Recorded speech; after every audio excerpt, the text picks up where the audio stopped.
de la tarde, tratando de contextualizarlos en nuestra dinámica como comunidad, como congregación, como iglesia, obviamente. ¿De acuerdo? Entonces, si vienes por primera vez o si llevas viniendo un tiempo, nos vemos a las 12:20 ahí en la terraza. ¿Amén?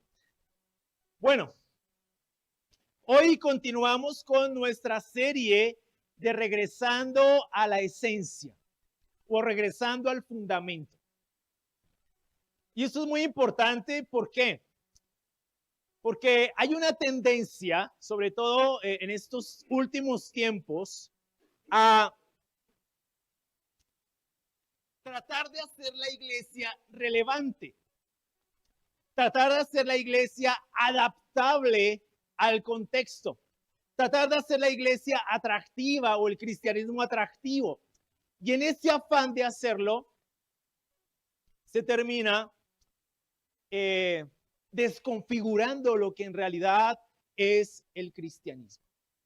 Y vamos a hablar de eso. La semana pasada hablamos de la misión de la iglesia y esa misión empezó con Jesús.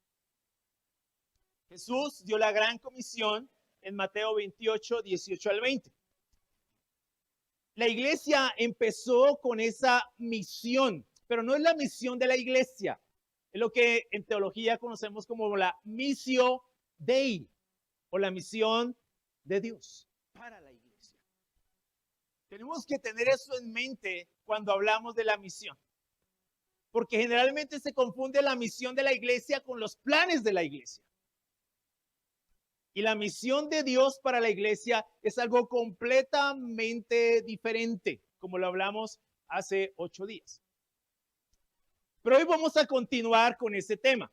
Ahora, la misión de Dios para la iglesia no es misión si no hay un mensaje. Si no hay un mensaje.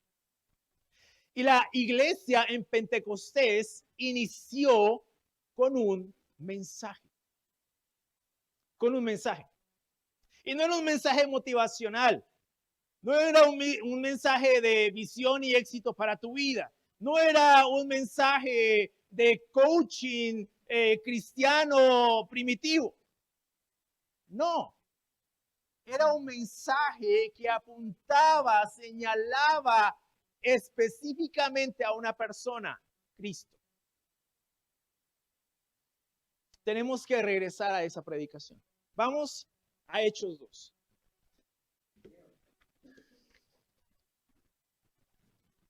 Hechos 2.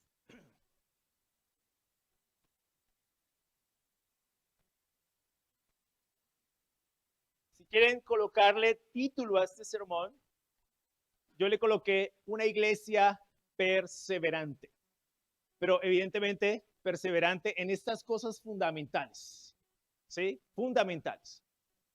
Y fíjense que esto no tiene nada que ver o no está subordinado a los planes de la iglesia.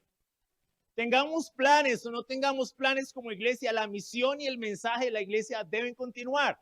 O el mensaje del evangelio deben continuar. Entonces, vamos a Hechos 2. Y vamos a leer a partir del versículo 14. Pero algo que quiero que consideremos es aquello que dijo David Verso respecto a la iglesia en sus inicios o al cristianismo en sus inicios. Él dijo, el cristianismo fue en sus comienzos una revolución que cambió las actitudes, estilo de vida y valores de la antigüedad. Era más que un simple conjunto de doctrinas, era toda una forma de vida y todas las fuerzas militares, económicas y sociales del mundo romano no pudieron detenerla. Pero después de 300 años, la revolución parcialmente se fue a pique. Se detuvo porque la mayoría de personas que se preciaban de ser cristianos perdieron su confianza sumisa en Dios. Después de 300 años. Año 313, la iglesia se constantiniza, se convierte en una institución y deja de ser lo que Dios se propuso que fuera. Por eso es tan importante que nosotros regresemos al fundamento, a las bases, a cómo empezaron las cosas. Entonces, Hechos 2:14 dice, entonces Pedro, poniéndose en pie con los 11 apóstoles, alzó la voz y les declaró: hombres de Judea y todos los que viven en Jerusalén, sea esto de su conocimiento y presten atención a mis palabras. Fue el primer sermón. Porque estos no están borrachos como ustedes suponen, pues apenas es la hora tercera, o las 9 de la mañana. Sino que esto es lo que fue dicho por medio del profeta Joel. Y sucederá en los últimos días, dice Dios, que derramaré mi espíritu sobre toda carne, y sus hijos y sus hijas profetizarán, sus jóvenes verán visiones, y sus ancianos soñarán sueños, y aún sobre mis siervos y sobre mis siervas derramaré mi espíritu. Y en esos días y profetizarán, y mostraré prodigios arriba en el cielo y señales abajo en la tierra, sangre y fuego y columna de humo. El sol se convertirá en tinieblas y la luna en sangre antes que venga el día grande y glorioso del Señor. Y sucederá que todo aquel que invoque el nombre del Señor será salvo. Versículo 22. Hombres de Israel, escuchen estas palabras. Jesús el Nazareno, varón confirmado por Dios entre ustedes con milagros, prodigios y señales que Dios hizo en medio de ustedes a través de él, tal como ustedes mismos saben, ese fue entregado por el plan predeterminado y el previo conocimiento de Dios, y ustedes lo clavaron en una cruz por manos de impíos y lo mataron. Pero Dios lo resucitó poniendo fin a la agonía de la muerte, puesto que no era posible que él quedara bajo el dominio de ella, porque David dice de él: veía siempre al Señor en mi presencia, pues está a mi diestra para que yo no sea sacudido. Por lo cual mi corazón se alegró y mi lengua se regocijó.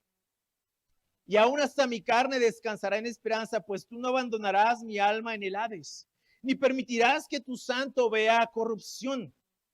Me has hecho conocer los caminos de la vida, me llenarás de gozo con tu presencia. Hermanos, del patriarca David les puedo decir con franqueza que murió y fue sepultado, y su sepulcro está entre nosotros hasta el día de hoy. Pero siendo profeta y sabiendo que Dios le había jurado sentar a uno de sus descendientes en su trono, miró hacia el futuro y habló de la resurrección de Cristo, que ni fue abandonado en el Hades, ni su carne sufrió corrupción. A este Jesús resucitó Dios, de lo cual todos nosotros somos testigos. Así que, exaltado a la diestra de Dios y habiendo recibido del Padre la promesa del Espíritu Santo, ha derramado esto que ustedes ven y oyen. Porque David no ascendió a los cielos, pero él mismo dice: dijo el Señor a mi Señor, siéntate a mi diestra hasta que ponga a tus enemigos por estrado de tus pies. Sepa pues con certeza toda la casa de Israel que a este Jesús a quien ustedes crucificaron, Dios lo ha hecho Señor y Cristo. El primer sermón fue un sermón enfocado en la muerte y la resurrección de Jesús. Ese fue el tema de este primer sermón de los apóstoles: la muerte y la resurrección de Jesús. Una iglesia, un cristianismo que se mantiene en el fundamento, es un cristianismo, una iglesia que se basa en el mensaje del evangelio, cuya centralidad es evidentemente la cruz y la resurrección. Es eso. Ese fue el mensaje. Así inició la iglesia en Pentecostés, con el mensaje de la cruz de Cristo y de su resurrección. No fue otro el mensaje. Eso fue lo que Pedro predicó ese primer sermón. En esa primera ocasión, en esa primera instancia del comienzo de la iglesia. Y es a lo que nosotros como iglesia debemos permanentemente regresar, al mensaje. Este es el mensaje que como iglesia y como cristianos debemos predicar, pero no solamente eso, vivir. El mismo Pablo decía: para mí el vivir es Cristo y el morir es ganancia. Eso es lo que debe permear en esencia la vida de un cristiano y la vida de la iglesia. Si este mensaje no se predica, estamos sembrando una semilla que no va a dar fruto. Porque la semilla que va a dar fruto es la semilla de la palabra de Dios. Cualquier otra semilla es una semilla que no se nos pidió sembrar en el corazón de las personas. El evangelio es lo que se predicó al principio y es lo que se debe seguir predicando hasta el último día. El evangelio de la muerte y resurrección de Cristo. Y eso era claro, evidentemente, para los apóstoles. Por ejemplo, vamos a 1 Corintios 2.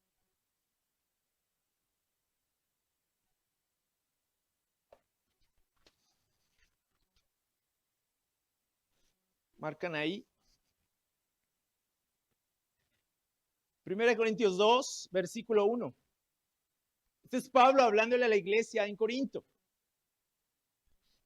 Por eso, cuando fui a ustedes, hermanos, proclamándoles el testimonio de Dios, no fui con superioridad de palabra o de sabiduría, porque nada me propuse saber entre ustedes excepto a Jesucristo y este crucificado. Estuve entre ustedes con debilidad y con temor y mucho temblor, y mi mensaje y mi predicación no fueron con palabras persuasivas de sabiduría, sino con demostración del Espíritu y de poder, para que la fe de ustedes no descanse en la sabiduría de los hombres, sino en el poder de Dios. Esto es supremamente importante. ¿Por qué Pablo predicaba la cruz? ¿Por qué Pablo no quería saber de otra cosa sino de Cristo crucificado? Y ese era su norte de predicación. Porque él no quería que la fe de los hermanos descansara en la sabiduría de los hombres, sino en el poder de Dios. Por eso el evangelio debe ser predicado. Porque otra cosa que se predique no va a lograr que la fe nazca en el corazón de las personas. Romanos 10, 17.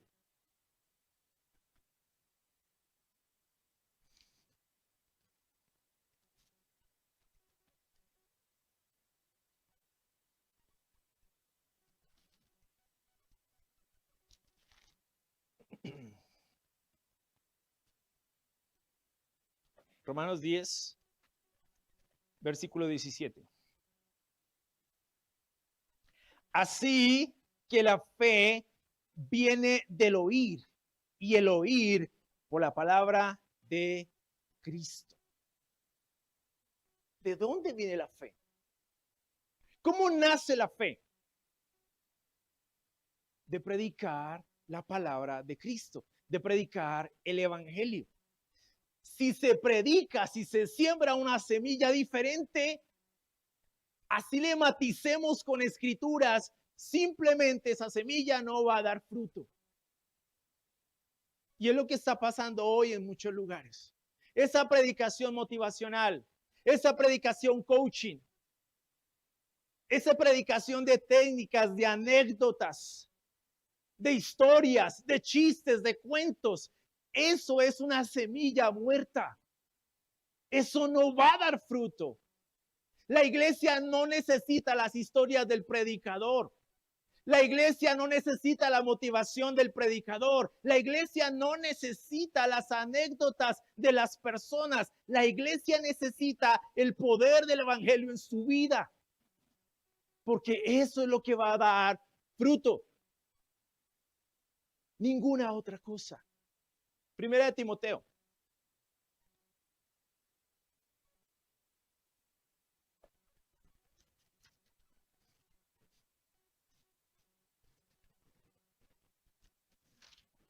Perdón, segunda de Timoteo 4. Segunda.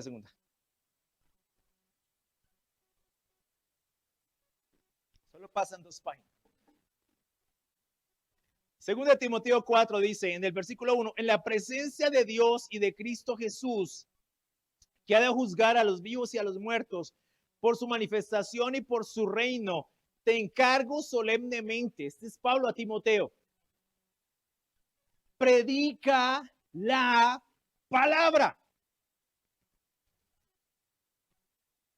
Insiste a tiempo y fuera de tiempo, amonesta, reprende, exhorta con mucha paciencia e instrucción. Porque vendrá tiempo cuando no soportarán la sana doctrina, sino que teniendo comezón de oídos conforme a sus propios deseos, acumularán para sí maestros y apartarán sus oídos de la verdad y se volverán a los mitos. Miren, hermanos y amigos, falsas enseñanzas, enseñanzas extrañas, siempre van a haber. No podemos evitar que existan.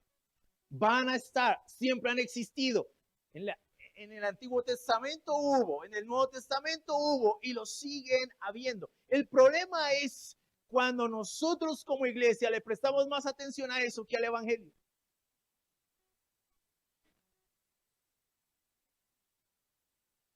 Predica la palabra. Una de las aportes importantes de la Reforma Protestante en el año 1517 fue precisamente ese: traer de nuevo la predicación de la palabra a la centralidad de la celebración. Que la palabra fuera central en la adoración, que la exposición de la palabra fuera central en la adoración, porque eso era lo que iba a lograr que la semilla de la fe en el corazón de las personas diera fruto, que la fe surgiera, que la fe naciera. Y la predicación de la palabra, única y exclusivamente de la palabra, va a cultivar en la iglesia una mentalidad madura, una espiritualidad madura. Es lo que la iglesia necesita. No necesita otra cosa. No digo que está mal de vez en cuando contar una historia, pero no tiene que ser todo el tiempo.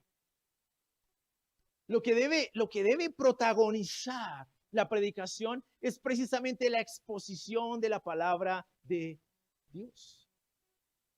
Eso fue lo que Pablo le dijo a Timoteo. Eso fue lo que Pablo le dijo a Tito. Era lo que Pablo y los apóstoles hacían.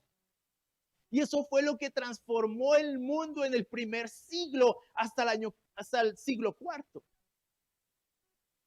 Después de eso, otras cosas se comenzaron a enseñar y a predicar. Tenemos que regresar ahí. Tenemos que predicar la palabra. Tenemos que exponer la palabra. Una iglesia correcta, una iglesia madura, una iglesia con una mentalidad espiritualmente madura, es una iglesia que está fundamentada en la palabra de Dios. Y hablamos de nosotros como cristianos. La iglesia empezó así, empezó con un mensaje, y no era el mensaje de Pedro, no era el mensaje de Juan, no era el mensaje de los apóstoles, era el mensaje del evangelio de Jesús. Predica la palabra a tiempo y fuera de tiempo. Esto tiene que ser el mensaje de la iglesia. El mensaje de que nos paramos aquí al frente a predicar única y exclusivamente la palabra. A veces puede ser aburrido, sí, puede ser. Porque tal vez estamos acostumbrados a consumir este tipo de entretenimiento en internet. Pero eso no va a llevar a la iglesia a ninguna parte. Porque eso no va a cultivar en el corazón de la iglesia, de los cristianos, una mentalidad espiritualmente madura, un carácter maduro. Es como alimentarse de comida chatarra. Tarde o temprano te vas a enfermar. No es alimento sólido. No es leche espiritual pura. Es comida chatarra. Tal vez calma tu hambre durante un momento, pero no nutre tu alma. No nutre tu corazón. no hace la diferencia en tu vida y en la vida de la iglesia. Es una semilla que no va a producir ningún fruto. Por eso aquí no hablamos de 10 técnicas para salvar tu matrimonio, 4 técnicas para construir mejores amigos, 5 técnicas para tener un noviazgo puro, 5 pasos para alcanzar el éxito en las finanzas. Esos son semillas muertas. ¿Qué necesita la iglesia? La palabra. La palabra es lo que nos va a madurar. Mira lo que dice el Salmo 119, versículo 97.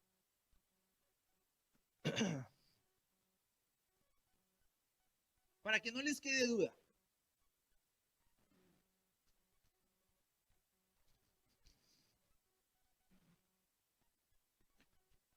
Salmo 119, versículo 97.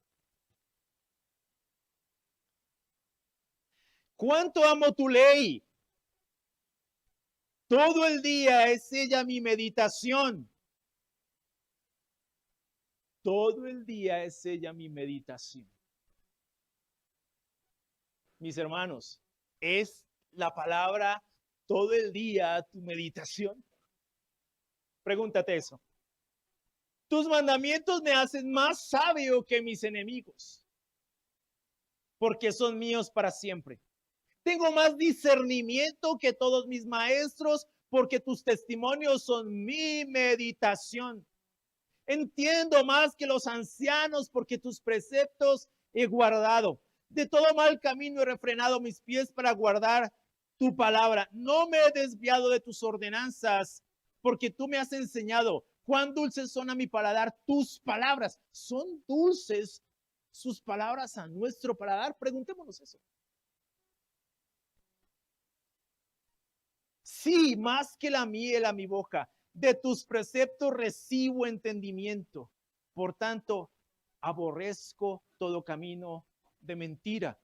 Lámpara a mis pies tu palabra y luz para mi camino. ¿Qué hace la palabra en la vida de una persona? Hace que esa persona sea madura. Cultive una mentalidad madura. Como dijo Pablo, seamos como niños para lo malo, pero maduros en nuestra manera de pensar y evidentemente de vivir. Y lo único que va a lograr que seamos personas espiritualmente maduras, con una mentalidad madura, con una vida sólida, es que cultivemos nuestras vidas en la palabra de Dios, objetivamente hablando. No hay otra forma de hacerlo. Era como vivía la iglesia en el primer siglo. Cuando Pedro predica este primer sermón a estas personas a las que les predica son judíos que venían a adorar a Jerusalén en la fiesta de la Pascua.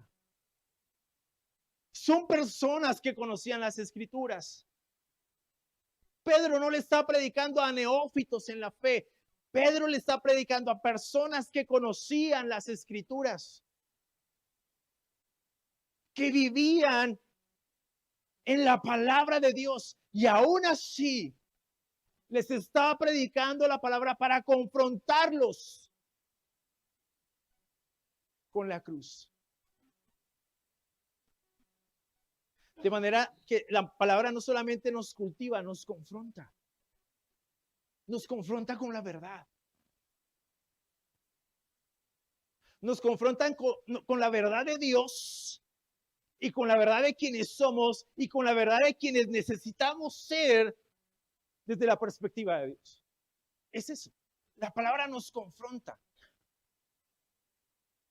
Y tiene que hacerlo, porque si no lo hace, vamos a permanecer absolutamente inmaduros. Necesitamos eso en nuestra vida. Como iglesia. Y si nos visitas por primera vez, a eso te estamos invitando, amigo, amiga. A vivir una vida cristiana sólida, madura, responsable. enfocada en Dios, en su palabra, en los propósitos de Dios. Con todo respeto, no tenemos la capacidad de arreglar tu matrimonio. Dios sí lo va a hacer. Tú enfócate en sembrar la semilla de la palabra en tu corazón y lo demás va a encontrar lugar. No te enfoques en las añadiduras. Busca el reino y lo demás será añadido. Busca el reino. Es lo más importante. Busca hacer la voluntad de Dios. Ese es el punto focal de esto. La iglesia empezó con un mensaje y era este mensaje. Nosotros necesitamos mantenernos en este mensaje, en las charlas bíblicas, en las reuniones de familia, en los tiempos de discipulado. Predica la palabra. No dejes de hacerlo. Porque muchos hoy han dejado de predicar la palabra solamente porque la palabra ya no es relevante para ellos hoy en día. Prediquemos otra cosa y maticémoslo con una que otra escritura para que suene bíblico. No. Predica la palabra, le dice Pablo a Timoteo. A tiempo y fuera de tiempo. Predica la palabra. Es lo que tenemos que hacer y vivir. Vamos nuevamente a Hechos. Mira la respuesta de estos creyentes, de estos judíos en Jerusalén en la Pascua. Versículo 37 de Hechos 2. Al oír esto, conmovidos profundamente, dijeron a Pedro y a los demás apóstoles: hermanos, ¿qué haremos? Ahora, ¿por qué se conmovieron? ¿Te has preguntado eso? ¿Te has preguntado? ¿Por qué estos judíos se conmueven tan profundamente? ¿Qué celebraban? La Pascua, ¿verdad? La Pascua. Celebraban la salida del pueblo judío de Egipto hacia la tierra prometida. Y en esa salida mataron el cordero pascual, ¿recuerdan? Y al matar el cordero pascual, se les ordena pintar los dinteles de la puerta con la sangre del cordero para que el ángel destructor pasara derecho y no matara al primogénito de las casas de Israel, ¿verdad? Ok, eso era lo que se celebraba en esa Pascua. Jesús era ese cordero pascual y ellos lo entendieron. Calzó perfectamente. Jesús era el cordero pascual. Y Pedro los confrontó con esa realidad espiritual. Ustedes mataron al Mesías y lo clavaron en una cruz por medio de hombres impíos. Los confrontó. Y ellos, conmovidos, le preguntaron a Pedro: ¿qué debemos hacer? Hoy, cuando se predica la cruz, casi no conmueve a nadie. Se quedó como una historia más. Se quedó como una buena historia en los anaqueles de historia de la iglesia. Es una bonita historia, pero no una historia que atraviesa nuestro corazón. No una historia que nos atraviesa y nos confronta con nuestro pecado. Porque paradójicamente para esta cultura, lo que Dios piensa que es pecado ya no es pecado. Se ha normalizado el pecado. De hecho, el peor pecado de esta cultura es haber dejado de considerar pecado lo que Dios considera pecado. Y por eso tenemos los problemas que tenemos. La cruz ya no conmueve a casi nadie. Cuando tú le dices a alguien: mira, Jesús murió por tus pecados. Ah, sí. Sí, yo me acuerdo que mi abuelita me decía eso. Sí, yo escuchaba esas historias en la escuela dominical. Sí. Pero ¿entiende lo que pasa? Jesús fue clavado en la cruz por tu maldad y por la mía. El inocente por el culpable, el justo por el injusto. Él no tenía que morir, pero murió. Él era inocente. Los culpables somos nosotros. Y nuestro pecado le fue imputado a él como cordero. Y fue degollado y su sangre fue puesta en nosotros, imputando su justicia en nosotros. Si eso no te conmueve, tu corazón está muy duro. Solo hay religión. Y el mundo está agotado de tanta religión, porque la religión no ha hecho nada. Siglos y siglos de institucionalidad, de religión, han opacado el mensaje del evangelio. ¿De qué te sirve tu religión? Tu religión no te salva. Tu religión no te va a llevar al cielo. El piso, el camino hacia el infierno está tapizado de religiosos. Está tapizado de religiosos. De gente que asistía a iglesias. Porque la cruz ya no conmueve. La cruz necesita conmover nuestro corazón. Tienes que pensar en lo que eso significó y lo que sigue significando. Porque si la cruz no te conmueve, vas a seguir pecando. Vas a seguir distanciándote de Dios. Vas a seguir acumulando castigo para el día de la ira, sin entender que Dios está siendo compasivo y que su gracia te está buscando llevar al arrepentimiento. La cruz te necesita conmover en lo profundo de tu corazón. Si no hay conflicto en tu corazón frente al pecado, tienes un problema si eres cristiano.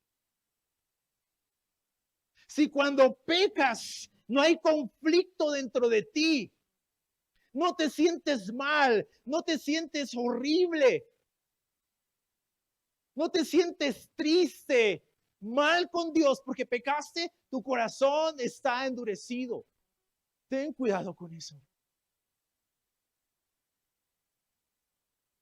¿Por qué hoy vemos tan normal el pecado?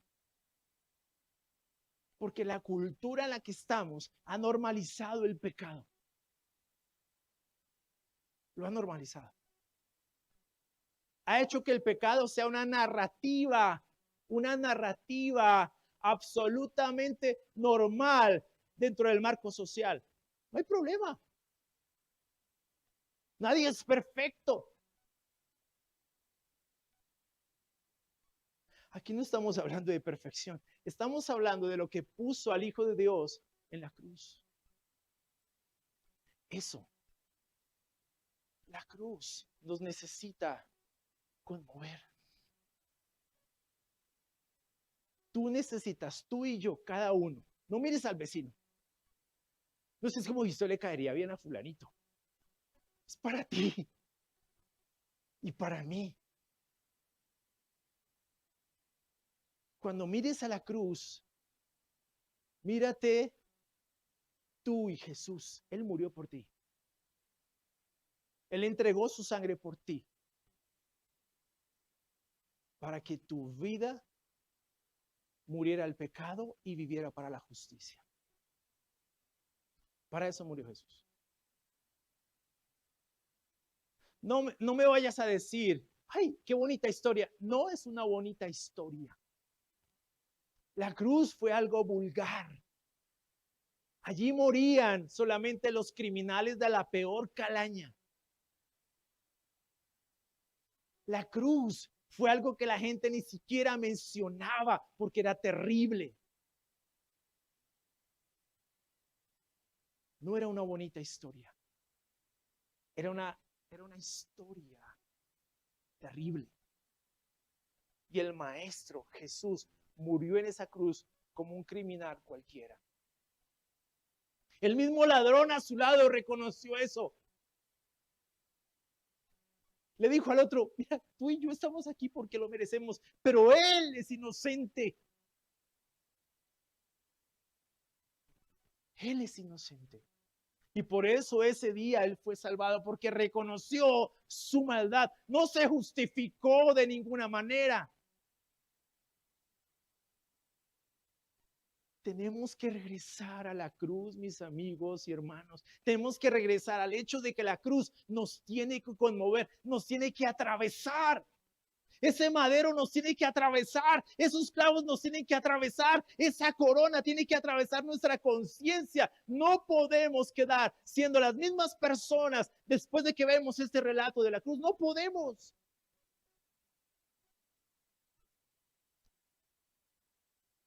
No podemos.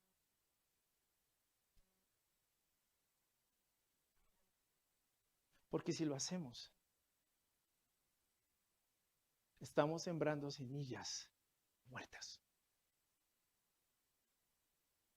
Se trata de tu salvación, se trata de la mía. Se trata de que realmente regresemos ahí, a la cruz.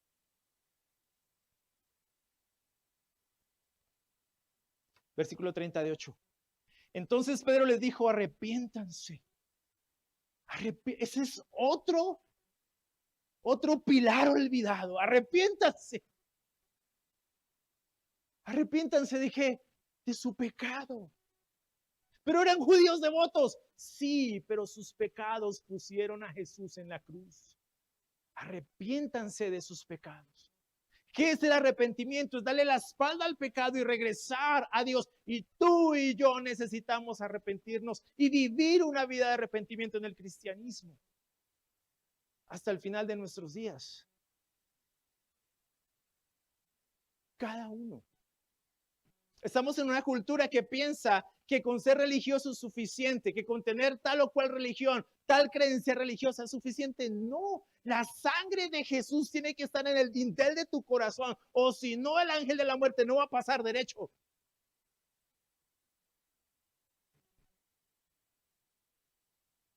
No nos van a salvar nuestras buenas obras. No nos va a salvar el hecho de que somos buena gente y damos la ofrenda a los pobres y a los necesitados. Es la sangre de Cristo en nosotros lo que nos va a salvar. Arrepiéntete de tu pecado. Y si eres un cristiano, un discípulo que ha estado pecando vez tras vez, arrepiéntete. Vuelve al Señor. Vuelve a Dios, que es generoso para perdonar, y de Él recibirás misericordia. Es lo que dice la Escritura. Ahora que hay tiempo para hacerlo. Arrepiéntanse. La palabra es metanoia. Es un giro radical. No solamente en nuestros hechos, sino en nuestra manera de pensar. En nuestra manera de pensar. ¿Por qué tiene que cambiar nuestra manera de pensar? Porque es lo primero que se ha dañado en nosotros, nuestra mente. Por eso en Proverbios habla de cuida tu corazón más que nada en este mundo, o tu mente, porque él es fuente de vida.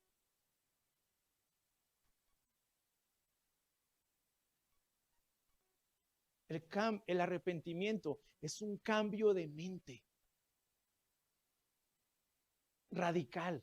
Es un renunciar a los valores de este mundo y tomar los valores de Dios. Eso es la metanoia. Y tú y yo, cada uno nos necesitamos arrepentir. Todos. Y sean bautizados. Hace 8 días hablamos de eso. Y sean bautizados cada uno de ustedes en el nombre de Jesucristo para el perdón de sus pecados y recibirán el don del Espíritu Santo. El bautismo es necesario para la salvación. Es necesario. Ya esa discusión está trasnochada. Hoy muchos círculos evangélicos, y lo hablo porque estudié en un seminario de estos, están reconociendo de que se ha desobedecido a Dios por no predicar el bautismo como algo necesario para la salvación. Porque se hizo una oración innecesaria que no es bíblica, se hizo necesaria para la salvación. Y lo que es bíblico se dijo, no, eso no es necesario. ¿Es en serio? Por eso necesitamos volver a la palabra, a la escritura. ¿Qué dijo Pedro? Arrepiéntanse. No dijo reciban a Jesús en su corazón. Nunca dijo eso. Eso es otra semilla muerta. Dijo arrepiéntanse y bautícense cada uno de ustedes en el nombre del Señor Jesucristo para el perdón de sus pecados y recibirán el don del Espíritu Santo. Claro, diáfano como el agua. Es lo que necesita la iglesia. El fundamento es ese y necesitamos permanentemente regresar a ese fundamento. Versículo 39, porque la promesa es para ustedes y para sus hijos y para todos los que están lejos, para tantos como el Señor nuestro Dios llame. De modo que no seas indiferente a esto. No seas indiferente. Arrepiéntete. Es lo mejor que te puede pasar.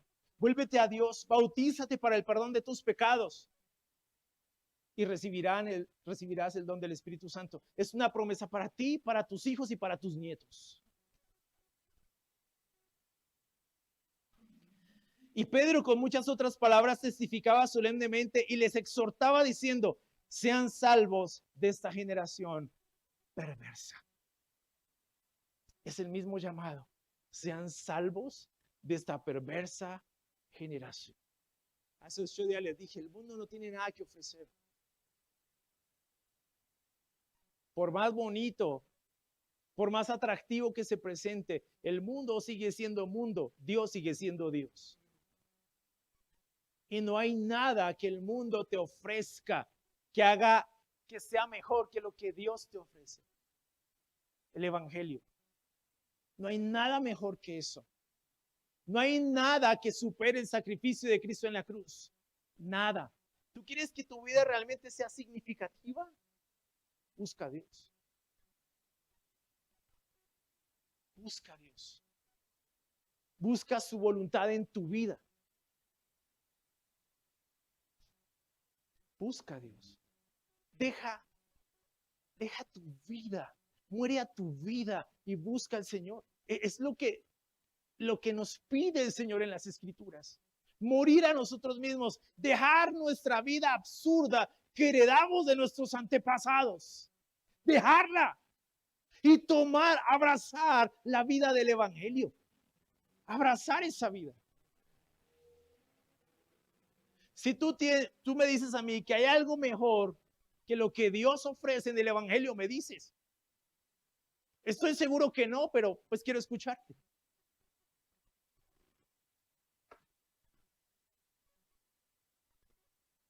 Entonces, los que habían recibido su palabra fueron bautizados y se añadieron aquel día como 3,000 almas.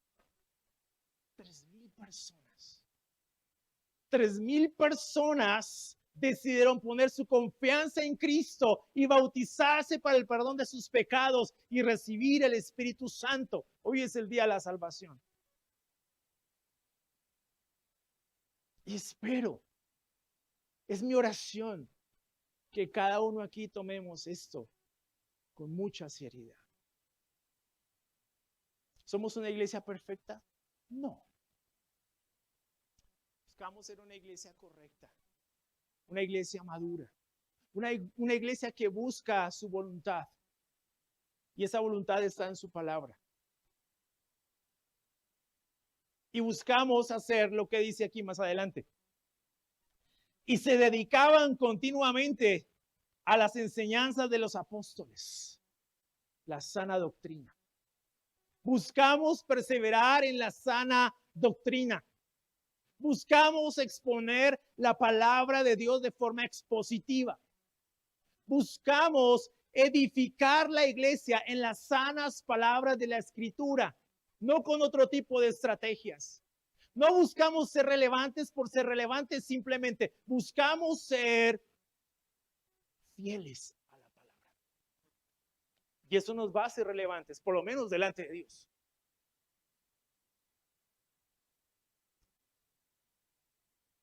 A la comunión. se dedicaban a la comunión. Koinonía es la palabra. Y habla de relaciones.